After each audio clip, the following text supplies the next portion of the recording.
Starting recording. Na jayate mriyate va kadachan.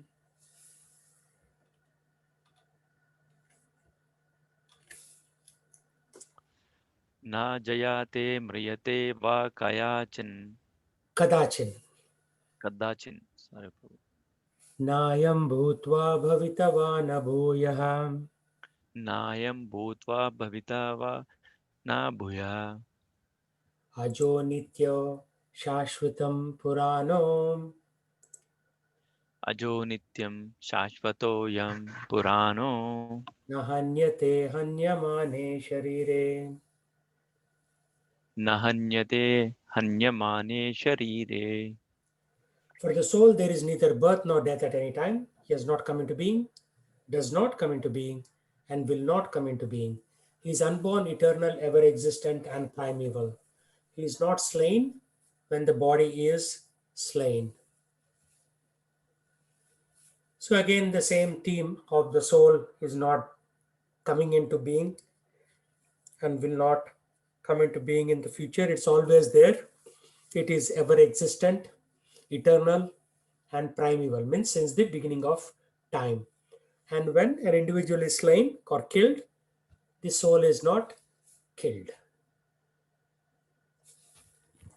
So, yeah, Nagaraju, can you read the purport? Yes, Prabhuji. Qualitatively, the small atomic fragmental part of the Supreme Spirit one within the one within the Supreme. He undergoes no changes like the body. Sometimes the soul is called the steady or kutastha. The body is subject to six kinds of transformations. It takes its birth from the womb of the mother's body, remains for some time, grows, produces some effects, gradually dwindles, and at last vanishes into oblivion. The soul, however, does not go through such changes. The soul is not born. Uh, the soul is not born, but because he takes on a material body, the body takes its birth. The soul does not take birth there, and the soul does not die. Anything which has birth also has death. And because the soul has no birth, he therefore has no past, present, or future. He is eternal, ever existing, and primeval.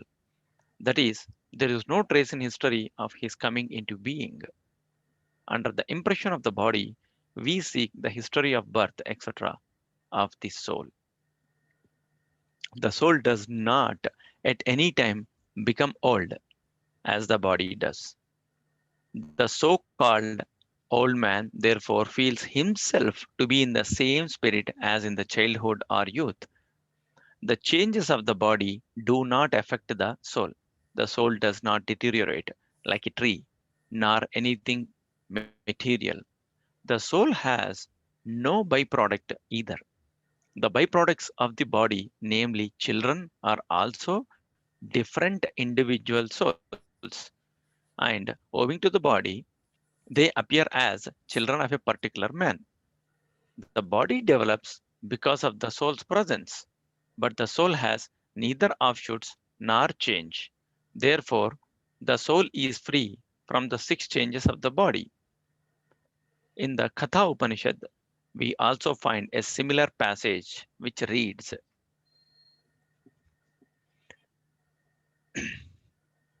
shall I continue the purport, Prabhu? Or, Yeah, continue the English. Yeah.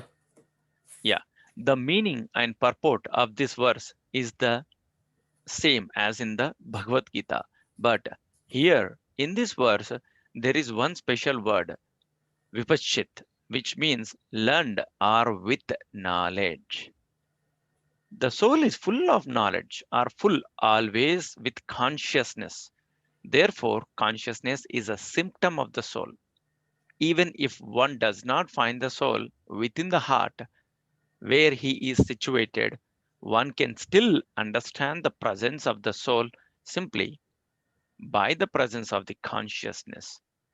Sometimes we do not find the sun in the sky owing to clouds, or for some other reason, but the light of the sun is always there, and we are convinced that it is there for daytime.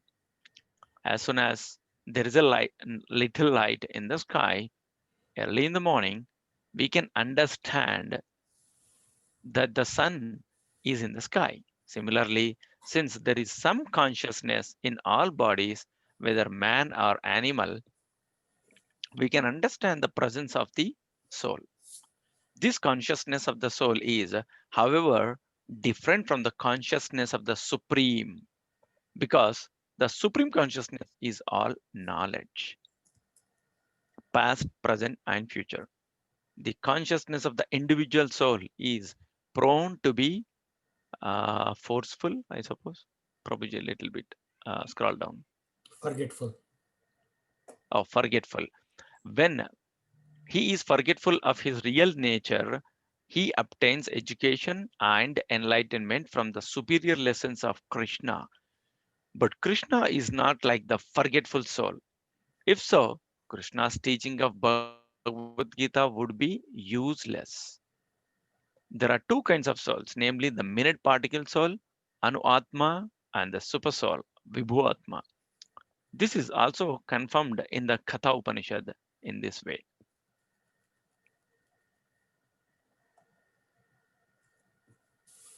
Both the super soul. Super minded particle soul and super soul. Both the super soul, Paramatma, and the atomic soul, Jivatma, are situated on the same tree of the body, within the same heart of the living being, and only one has become free from all material desires as well as lamentations, can, by the grace of the Supreme, understand the glories of the soul. Krishna is the fountainhead of the super soul also, as it will be disclosed in the following chapters, and Arjuna is the atomic soul, forgetful of his real nature. Therefore, he requires to be enlightened by Krishna or by his bona fide representative, that is, spiritual master. Okay, so let's start a discussion. How many people agree with the concept of the soul? Like you can put in the chat window, I agree. And if you don't, you can say, I don't agree. Sorry, Prabhuji, can you repeat the question again? No, please put in the chat window if you agree with the concept of soul or not agree with the concept of soul. Okay, 3 agrees so far. 4 agrees so far. 5.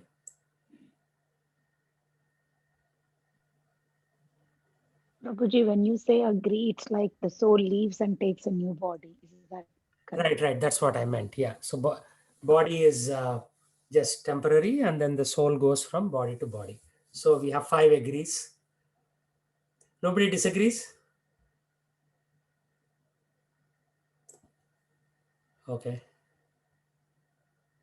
Everybody's fully convinced. Okay. 6 agrees. Nobody disagreed so far? I think we have 8 and 7 are agreed, Prabhu. That's good. 1, 2, 3, 4, 5, 6, 7. Eighth one is me, the teacher. So, how is it that you all agree? I mean, what is the basis for your agreement? So, let's have some discussion.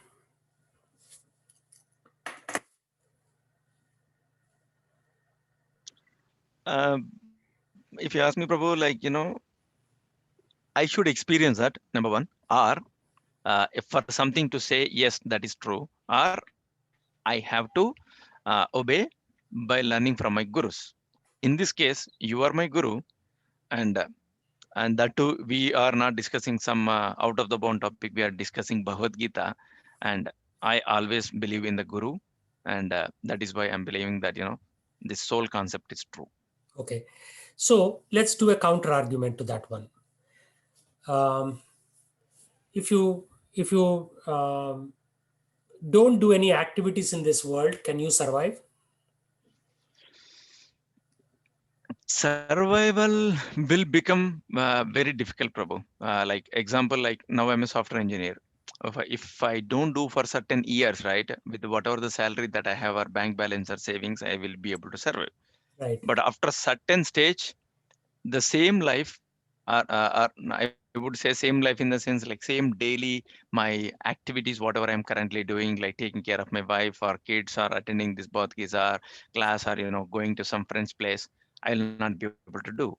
So um, like I mean to say, like it's after certain stage, like I'll still live, but not the same life that currently I'm living. Yeah, no, I agree with you. So now let's take that argument further. So then, Okay. why do you need this debate about the soul? Because I cannot survive without working. So why do I even need to Mhm. learn about the soul? I'll just work, eat, drink, and go to office, make some money, eat, drink, and go to sleep. So why do I need this philosophy of the soul? Hmm. Prabhuji, that's how we are living right now, right? Sorry, that's how.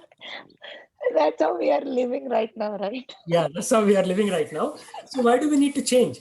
See, because if you go outside this conference and talk to any general person, somebody like once I was talking to somebody, they said, "Yeah, I don't need to learn about the soul. I have my cricket match every Sunday morning in Redmond, and I'll just go to that match." Somebody said, "Yeah, I have 2 or 3 rental properties. I have to take care of those rental properties and earn money so that I can be happy." Huh? So different people give different excuses for not coming to Bhagavad Gita class, and they sound pretty logical actually. Yeah, if I then they'll say, yeah, if I don't go to office, who's going to give me money, huh? Like that. So now, when you go outside of this conference, and other people will challenge you, hey, why do we need to understand about the soul? So what is your response going to be? Everybody agreed in the chat window. I'm very glad. But what is your response? How will you counter their arguments?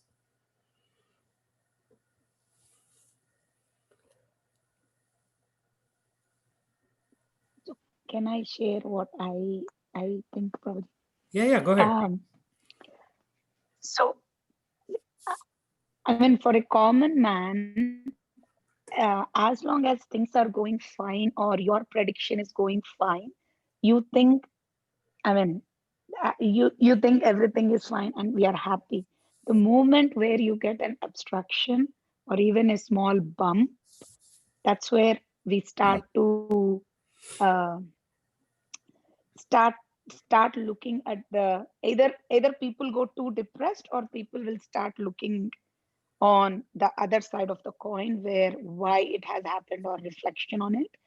Uh, I think in order to analyze yourself better, you need to know what um, why you are here. Like, That's I an mean, that's excellent how point. I'm seeing this. Yeah. In order to analyze ourselves better, then we need to ask that question. That is called Atato Brahma Jignasa. Means, where did I come from? Where am I going? Who am I? This is the jignasa or inquiry that everybody has to have. But a lot of people, when there is misery, what do? They just open some whiskey or beer and they start drinking and they try to forget. They wake up next morning again, same problems are there, and nothing has changed, right? So they are not inquiring. Why is it that people are not inquiring? I feel like they are deep into the sorrow or anxiety or depressed mode, so Hmm. they don't even find time to investigate further. Hey, why this is happening? Hmm. How can I prevent it this one?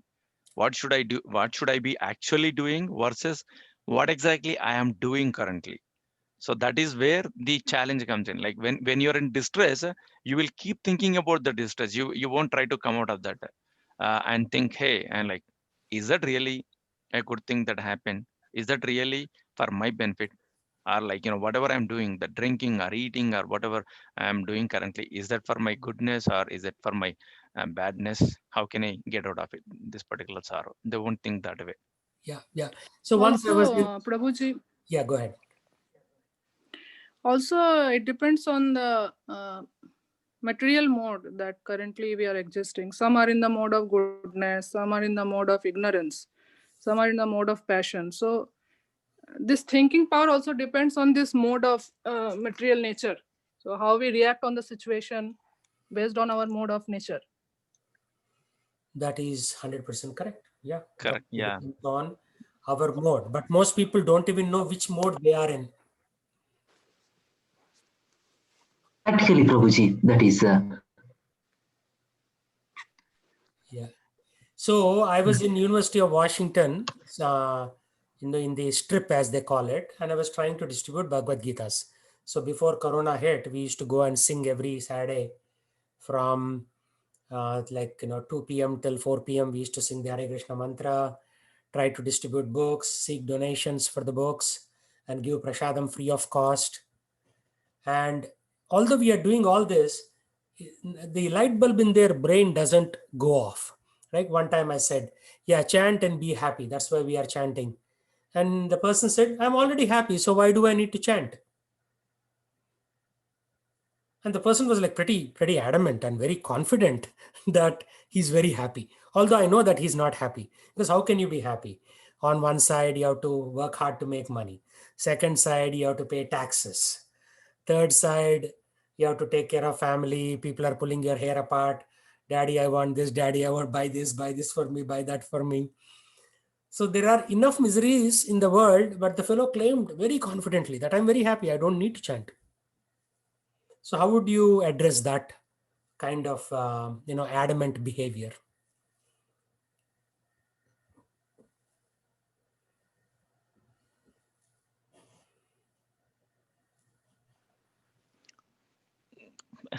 Sorry, Prabhu. With this, whatever the gyan that I have, like it's hard for me to convince those people. Like if like they will definitely counteract, right? I mean, like, hey, you are doing the job and you are getting the sufferings. You are raising the kid and you are getting the sufferings. Means like no, that is part of the life. Definitely, they'll say that. I'm like that's part of the life. I'm like I'm just going through that one. But no, I don't know. How do we convince them that this is all because of the karma, or this is all because of like past life, or where do we come from? Means I don't think so we'll be able to convince them with the current knowledge that I have. Yeah. So we have to get more knowledge, but also we need to understand psychology. Like in business terms, we say empathy, right? We have to put Yeah. ourselves in their shoes and try to understand where they are coming from. If you really look at it, there are about 1 million people in the world, just 1 million people who chant Hare Krishna. Okay, there are probably 1 million people, good Christians, who understand this philosophy. There are probably about 500,000 Muslims who understand that Allah thinks in a particular way and we have to align with his thoughts. So about 2.5 million people, maybe 1 million Buddhists, about 3.5 million people are God conscious in this entire world. And what is the population of the world? 8 billion people. Yeah. So very few people. That's why they say the planes going to the spiritual world are going empty. The plane will come, but nobody has the boarding pass to get onto that plane. So it's a big challenge.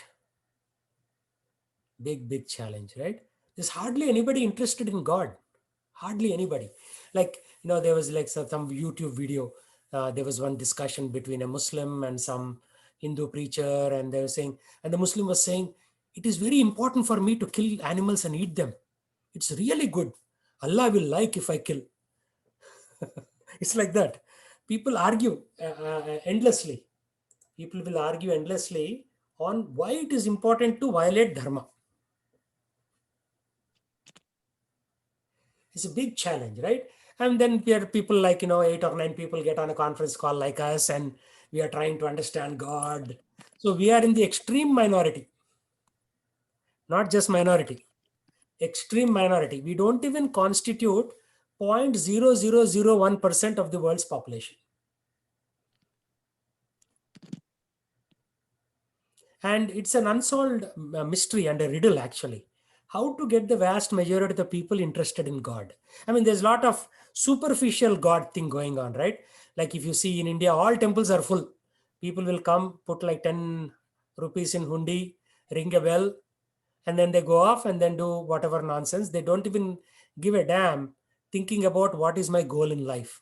Even in your own relatives, right? You go and talk to them, they'll say, oh, why are you doing all this?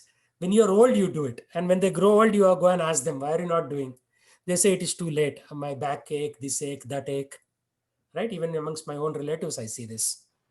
When they are young, they That is say you do absolutely it when they true. are old. And when they're old, they say it is they don't have energy to do it.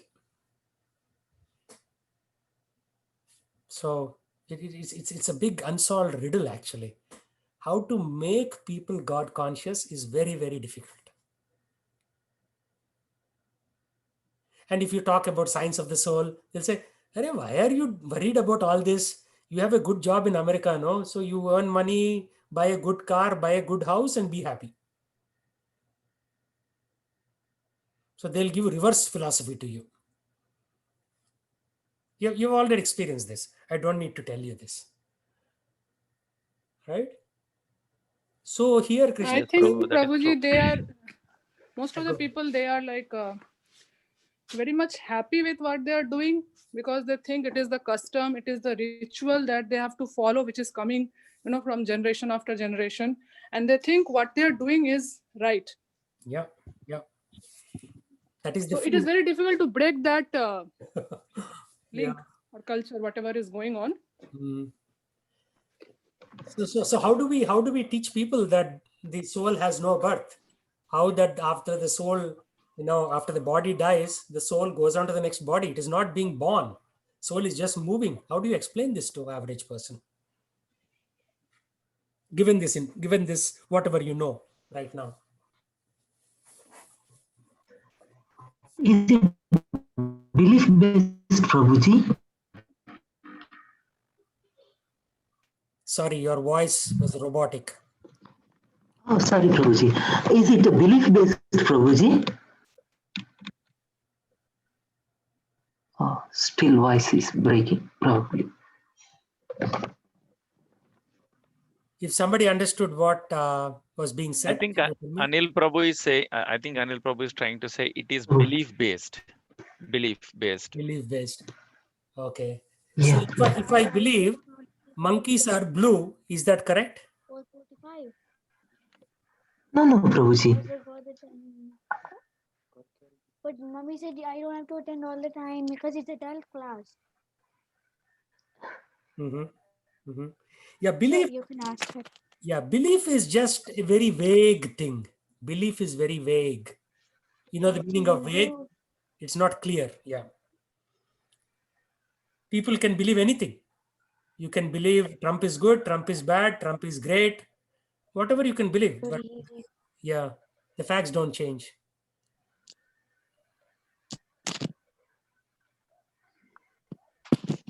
So we have some well, couple of things, Prabhuji. One, coming from background of India, right? Like we always believed in karma system. At least parents taught me karma system, Mhm. and life is like you take births again and again, and that's maybe back of the mind it was just sitting in the head. Mm. So I think accepting this is no brainer in my head. Mm. I'm like, and there is a part of us when you compare, right?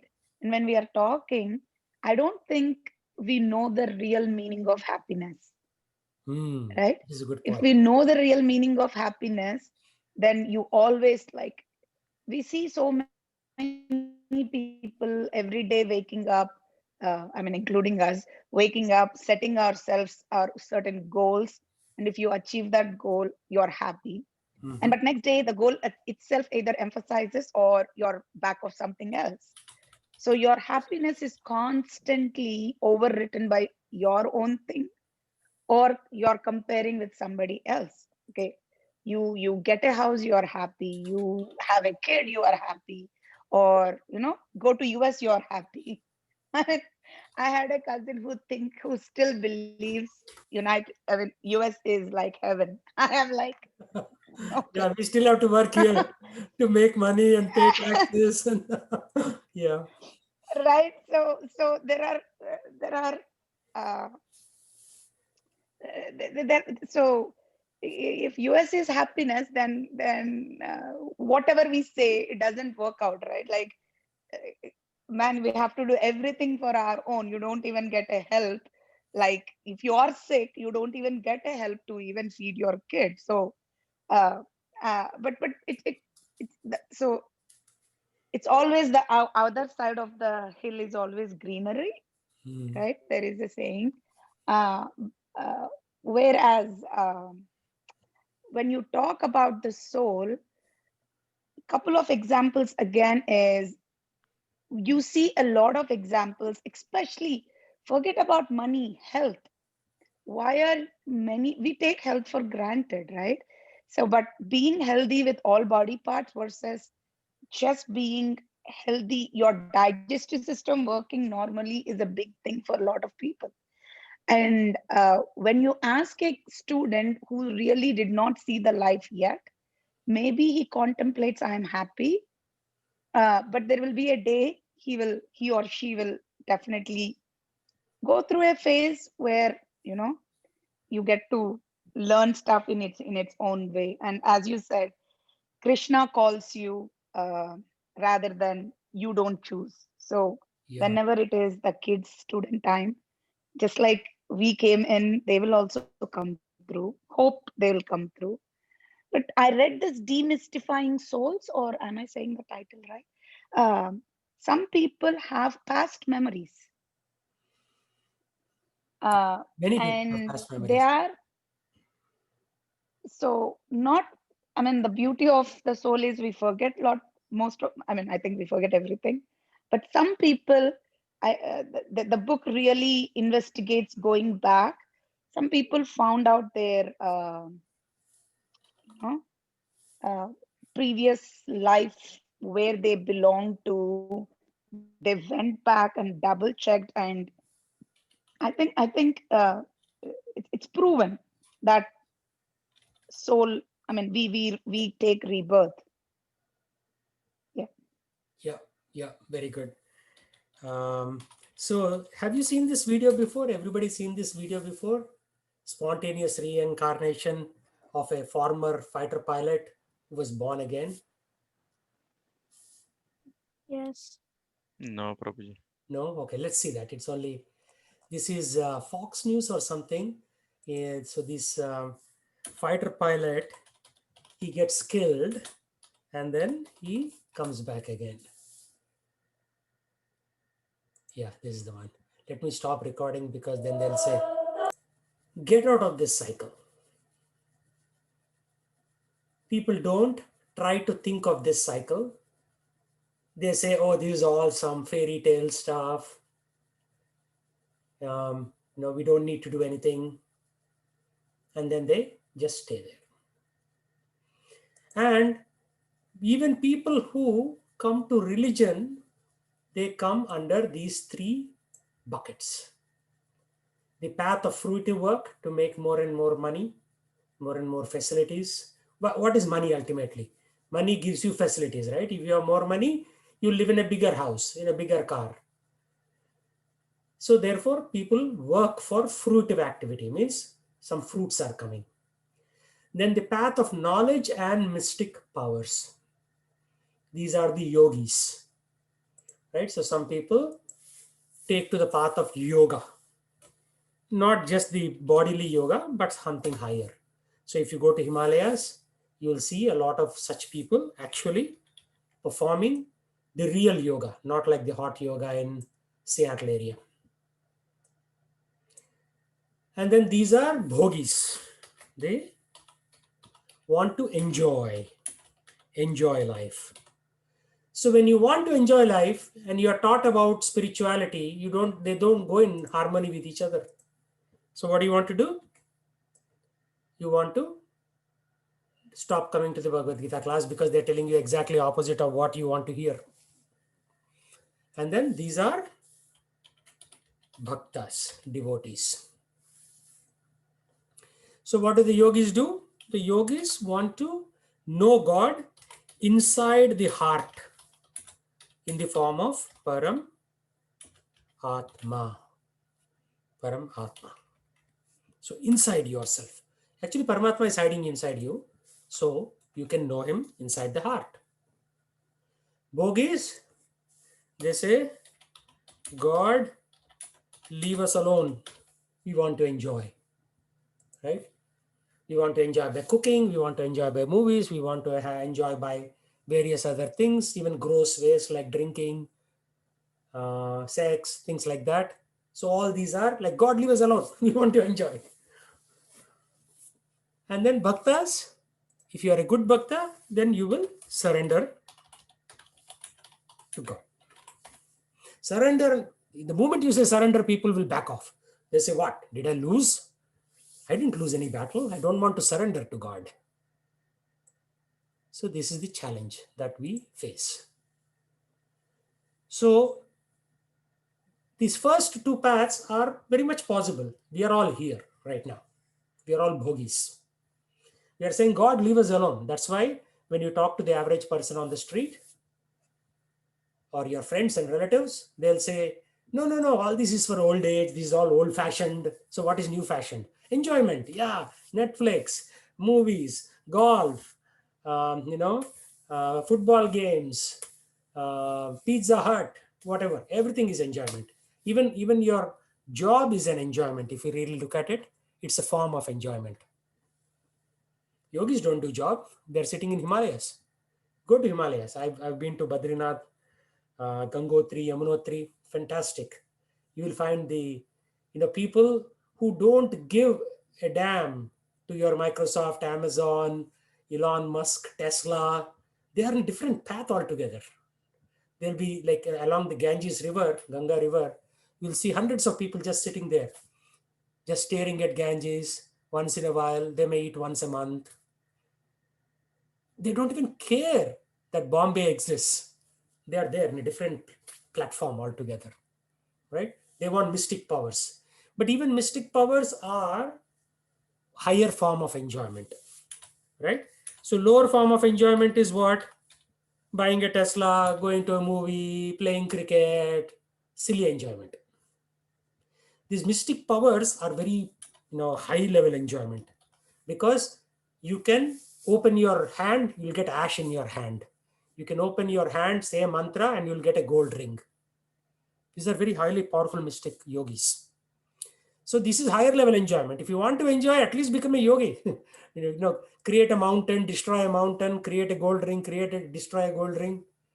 What we are doing at the lower level enjoyment is very cheap, actually. This is cheap enjoyment. So bogies, I could even call it. People may not like it, but I can say cheap enjoyment. Right? Eating a piece of meat is cheap enjoyment. Not eating anything and enjoying with a mystic power is 10,000 times more powerful. And bhaktas, they are getting 100,000 times more enjoyment. Why? Because they are playing with God in their heart. They're playing with God, the most important person. These people are playing with cheap Pizza Hut stuff or, some pornography or some gambling in Las Vegas, cheapo stuff. This is higher level order. This is even higher level because you are able to play with the creator, play with the starting point of everything. But as I said, right, there are only probably 3.5 million people across the entire world who are doing this stuff. Like the Sufi saints, they would not eat anything. They would walk on coals, hot coals. They're a different platform. But if you really look at how many Sufi saints are there in the whole world, probably 50 to 100 Sufi saints. That's about it. Very few, very few. In the Catholic tradition, there used to be some people who used to, let me see if I can find a picture of that on the internet. Catholic cloisters.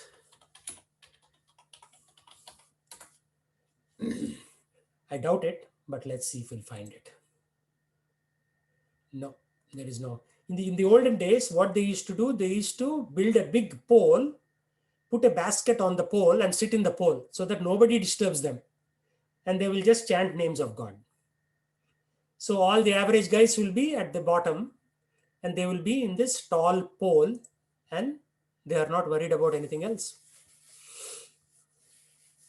So 99.99% of the people are after enjoyment. That is why you will not find people in this end of the spectrum. As I said, no, these are my numbers, about 3.5 million. Maybe it's 5 million, maybe it's only 2 million. But roughly, people who really think on the godly platform that I want to do something higher than my day-to-day life. So you are all right when you gave your comments, unless there is distress. But the problem is when they get distress, what do they do? What happens when people get distress?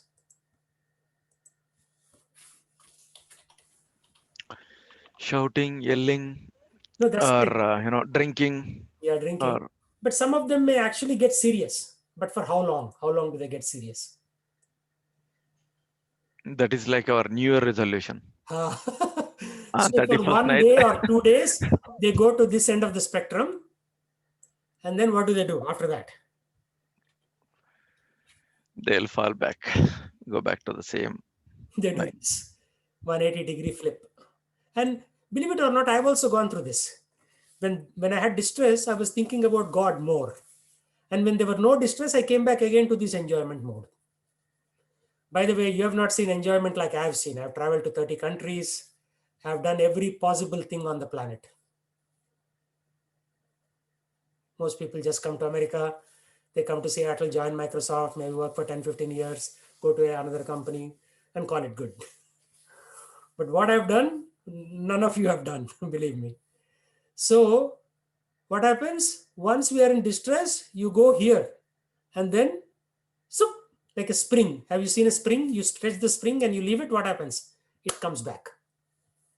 Again, you come back to enjoyment. So this is the problem. Because we are, what are we? What is the term? Anybody know that term?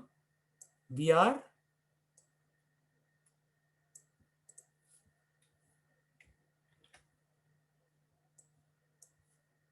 conditioned. Conditioned. Has anybody heard this term, conditioning?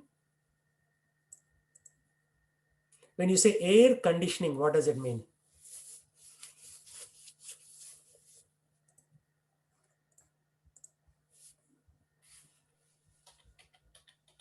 What does air conditioning mean? What are you doing to the air? You're changing the temperature or like your condition.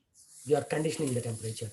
So this Russian Yeah. scientist called Pavlov, he did this experiment where he conditioned these dogs.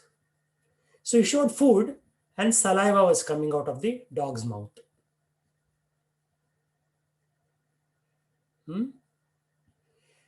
And then he showed a tuning fork. There was no salivation. Means because tuning fork is not something to be eaten, right? So the dog said, no eat. Eat, no eat. Then what he did? He added tuning fork with food and then salivation started happening. And then he trained this dog for like X number of days. You can read his research paper on the internet. After some time, after conditioning, he removed the food and then what happened? He was, making sound with the tuning fork. Tuning fork, if you ring it right, it'll be zzz, it vibrates and then you can hear the vibrations. And dog started salivating. So what does it tell you?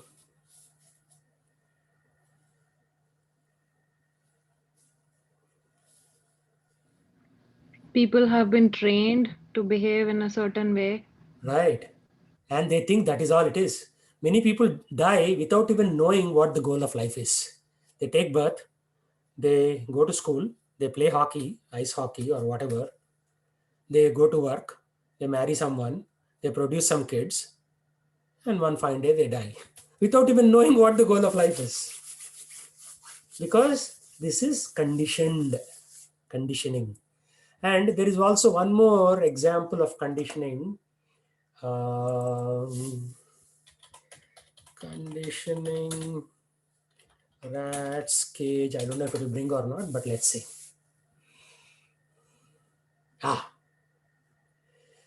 There is a picture here of rat. Is this the one? Maybe. Yeah, Skinner. So they also have their parampara. So Mr. Pavlov was the guru, and his disciple was Mr. Skinner. It's called the Skinner box experiment. So they put Mr. Rat in a box. They put some buttons, red button, yellow button. They put this yellow button, red button. They put speaker sound. And whenever it pressed one button, the food pellets come. When it presses the second button, the food pellets don't come. Right? This is also one form of conditioning. Agree? So Rajesh Prabhu just joined. For your background, we are talking about soul and conditioning and why people don't take to devotional life. So this is similar to the Pavlov experiments on dog. Agree? They put a rat and gave buttons. Red button, no pellets, nothing to eat. Blue button, pellets come from this dispenser. There is some kind of shoot here on the other. And then they did one more experiment. So this is very similar, right? Stimulus. Stimulus means in the case of Pavlov, the stimulus was what? Food.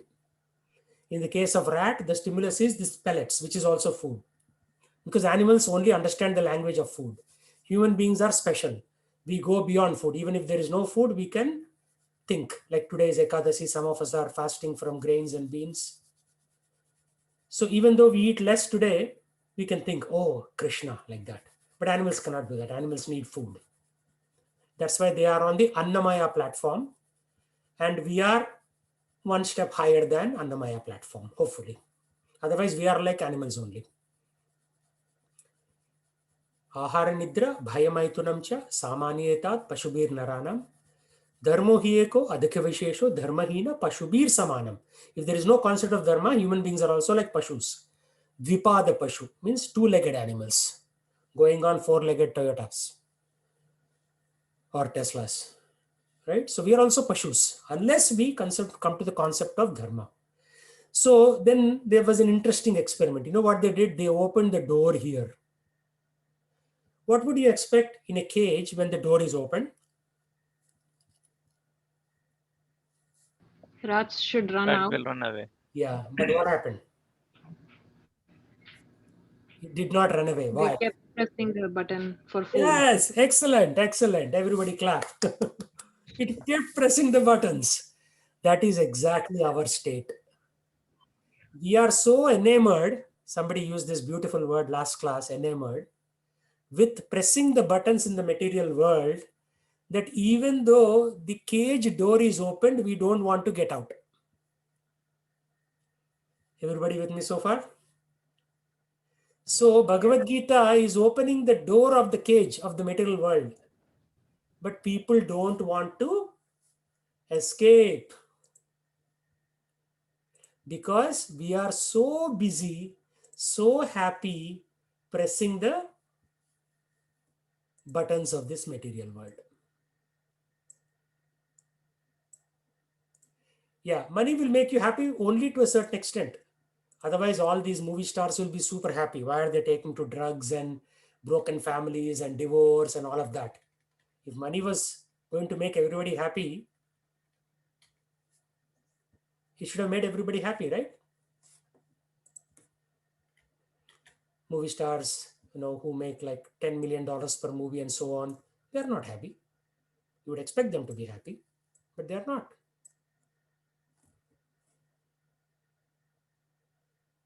So we need to escape from this material world when there is a chance. If there is no chance, then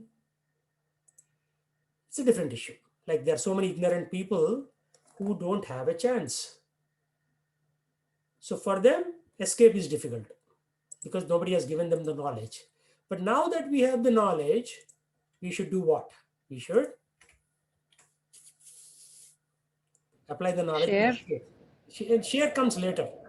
First fix yourself, then you can share it with others. So Chaitanya Mahaprabhu says, Janma sarthaka karo, karo paropakar. First you fix yourself. For suppose you go to the doctor and the doctor is coughing. What will you do? You'll tell the nurse, Arey Baba, I have some urgent appointment, and you'll run away from there. You expect the doctor to be healthy, right? So that he can cure you. If the doctor is coughing so seriously, then you'll say, what kind of doctor is this fellow? He doesn't even know how to take care of himself. So, Janma sarthaka karo, karo paropakar. Means first you have to improve your own life through this knowledge. And then, what do? You teach others. This is what we need to do. First, improve ourselves. So, this experiment of conditioning, we are all conditioned in the material world. And then we are conditioned to a certain extent that we are so happy with this material world. Right? You ask anybody, liberation, going back to God, they'll say, why? What's wrong with this material world? They'll tell you like that actually. What's wrong with this material world? So we have to be convinced that there is some problem with this material world. Otherwise, it's not called material world. There'll only be one world. Why is it that, like, in Islam, it's called Jannat, and in Christianity, it's called heaven, and in Vedic tradition, it's called, Swarga, and even higher than Swarga is Vaikunta, where there is no anxiety. Why do we have all these concepts? So one Muslim was telling me, oh, we have all these concepts because otherwise people will become very violent. So some smart people came up with all this, nice terminology to stop people.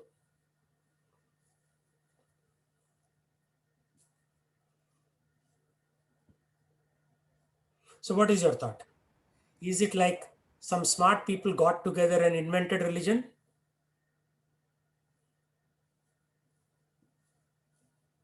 No. Actually, if you look at many Hollywood movies, they show these Christian preachers as very manipulative. They're trying to take advantage of the poor people. That's how they show. That's how it's depicted actually, which may be true in many cases, because human beings, when given a chance, they will cheat other people. But scriptures are not designed to cheat. They are designed to help you to get out of. So we should get out of this. We are here in the bogies. We are in that cheap enjoyment mentality. We have to either go to becoming yogis or skip that and directly go double promotion to the bhaktas, playing with God. Surrender to God. Once you surrender with God, then you play with God. That's the sequence. Because right now we had this attitude problem in spiritual world and fought with God, and we came here. So we have to fix our attitude problem and then go back. And this conditioning, how strong it is? Because it is from not one lifetime, it is from millions of lifetimes.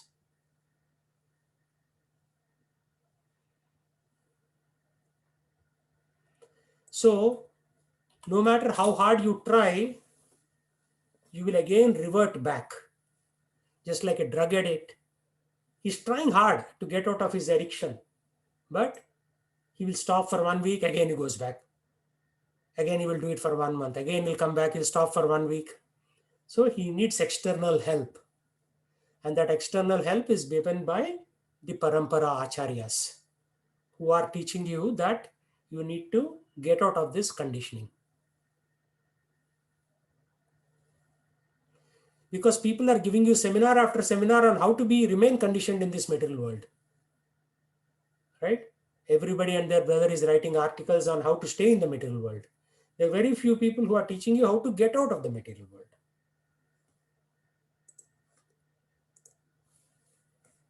So with that said, going back to that window, where were we here? No, that was a different window. Yeah, here.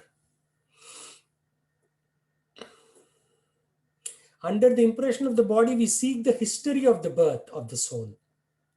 So then we say, Arey, when did the soul take birth? So when do you think the soul took birth? Anybody? It is eternal. Eternal. He never take birth. And it never dies. Soul does not at any time become old as the body does.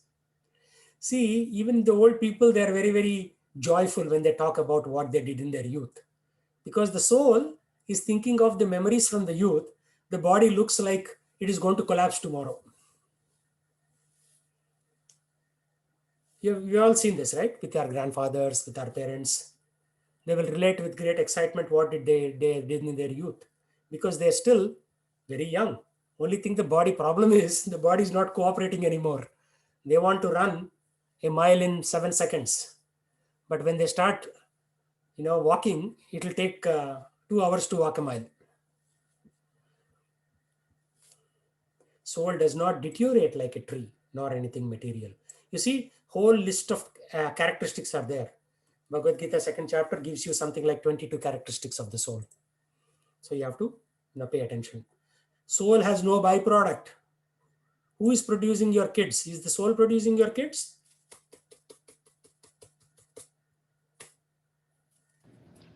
Body. Body. Of course, we all know that. The husband will insert the semen into the wife's womb, and then there the soul enters at that point. Actually, the soul enters 3 months before even conception, in case you didn't know this. And the Garbhadhana Samskara. So what is known as the first night when the sex happens. Of course, now people are having sex all the time like dogs and cats. But traditionally, the boy and the girl are not supposed to know each other. They get married. And then the first night, there's something called Garbhadhana Samskara, where there's a special puja performed. The husband and wife chant 16 rounds of mantra, Hare Krishna mantra, and then they perform sex. And then good souls are invited. So there's a lot of competition. At least 10,000 souls are competing. I want to be your son. I want to be your daughter. I want to be your son, like that. So if you chant the Hare Krishna mantra before having sex, then good soul is invited. Then the children will also be good. And I've seen this. Children born in Hare Krishna families, after they've started chanting, have a different trajectory compared to people who come into the Hare Krishna process after they have had kids. So there is substantial difference between quality of kids. These small kids, I put it on my LinkedIn one day. Like this 2-year-old is chanting with such great intensity. So he's definitely a great soul from his past life. And then the other donkeys, even after 16 years, we ask them to chant. They say, what, chanting? Like that. They would rather play Fortnite on their computer rather than chant Hare Krishna. So a lot of differences there between children who have been conceived in this way versus children who are conceived before chanting. Because these are all souls, right? There are some demons hanging around. Like for example, boy meets girl in a bar. Both of them get drunk. They go to a hotel and have sex. What kind of kid do you think is going to come out? Somebody who committed suicide in that hotel room 2 or 3 years ago is hanging around on the roof, waiting to enter some womb. So that fellow will enter. So that fellow, needless to say, will be a big rascal. So it will be different. The quality of kids is very different. Because it is not like they are your kids. They are other souls competing to enter your family. So in that competition, somebody will win, depending upon the consciousness of the parents at the time of sex. So this is all very deep science, actually. Western people don't even know this science. Even Eastern people are forgetting this science. And then the body develops because of soul's presence. It's not like body is developing because you're eating. Body is developing because of soul's presence. Otherwise, body will keep on growing, right? Why is it stopping once you reach 5 foot 10 inches height? You should keep on growing, no? Only on the soul, depending upon the type of the consciousness of the soul, the body grows to a certain dimension. And people will say, oh, this is all genetics, some mumbo jumbo. But all of that comes, genetics may be true, but all of that mumbo jumbo comes from the primary science of the soul. Soul controls how big the body will be, not the other way around. And based on your karma, you may get a beautiful body or you may get an ugly body. Right? Some past karma will put you into a family of a rich person or a poor person. Right? For example, Apple CEO Jeff, what's his name? The guy who died, Apple CEO, Steve Jobs. Steve Jobs. Yeah, he was Steve very Jobs. poor. When he was in college, he used to walk 6 miles. He wrote in his memoir, he used to walk 6 miles to go to the Hare Krishna temple to eat free prasadam there. And he used to come back. Right? He was very poor. And he established this great company, became a multi-billionaire. His daughter inherited something like 60 billions. Now, what did she do? What do you think Steve Jobs' daughter do to get 60 billion handed on a golden platter?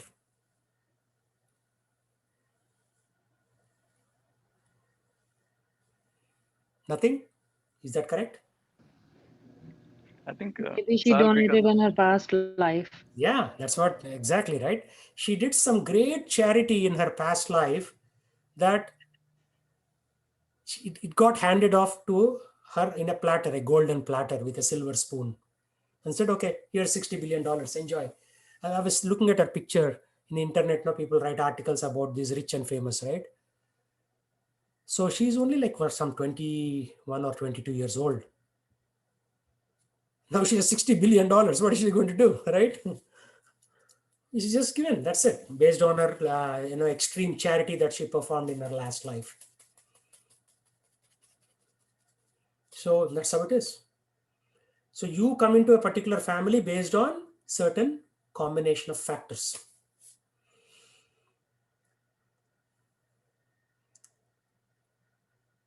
The soul is full of knowledge. This is another characteristic given in this chapter.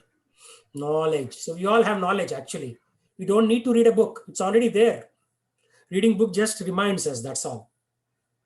And when you chant Hare Krishna mantra, your knowledge is rekindled. Just like, you have a toy. It is not doing anything because battery is dead. Then you put the new battery, what happens? All of a sudden it starts jumping up and down and clapping hands and making music. So similarly, we are full of knowledge already. You don't need external knowledge. But when you, I'm trying to remove this little guy here on the right, it doesn't go away. So consciousness is a symptom of the soul. How do you know soul is there? The person is conscious or subconscious. Even a person in coma is still subconscious.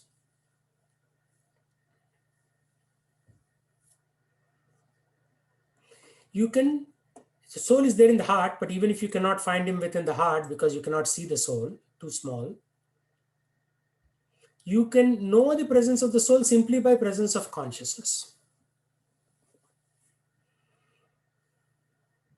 Just like if there is, like in Seattle area, we have a lot of clouds, but we know sun is there. It's not like sun has vanished. Because on some days when there's no clouds, you still see the sun. So light of the sun is always there. And therefore we are convinced it is daytime. Similarly, when there is some consciousness in all bodies, whether man or animal, we can understand the presence of the soul. So that's the proof of the soul. How? Consciousness.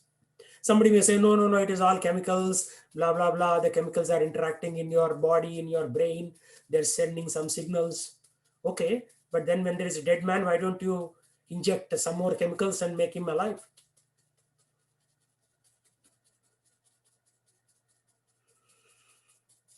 The challenge, though, is the consciousness of individual soul is prone to be forgetful. We have forgotten our nature, that we are the soul. And we are dictated by material thoughts, material actions. But Krishna is not forgetful. Krishna is not forgetful. He knows what we have done in the past, present, and to a certain degree, based on our behavior, he will also know what we are likely to perform. So he gives course correction. So if somebody is trying to do something bad, they will slip and fall in their bathroom so that they don't get to do that bad thing. So they are on the hospital bed for like 14 days. So we are actually tightly monitored and controlled. We think we are free. No. We are tightly monitored and controlled. But we have a little bit free will and we tend to make mistakes in that free will. And when we make those silly mistakes, we bear the consequences. Krishna is the fountainhead of super soul, as will be disclosed in the following chapters. Arjuna is the atomic soul, Anuatma, forgetful of his real nature. Therefore, he requires to be enlightened by Krishna. And we are also same story. We are forgetful, so we are to be enlightened by Krishna, the spiritual master or the Adi Guru. So Krishna himself directly is teaching us by coming down. Although he's the Supreme Lord, he doesn't have to come down. He can send a bunch of representatives, but he himself comes down to train us. Okay, any thoughts on that one?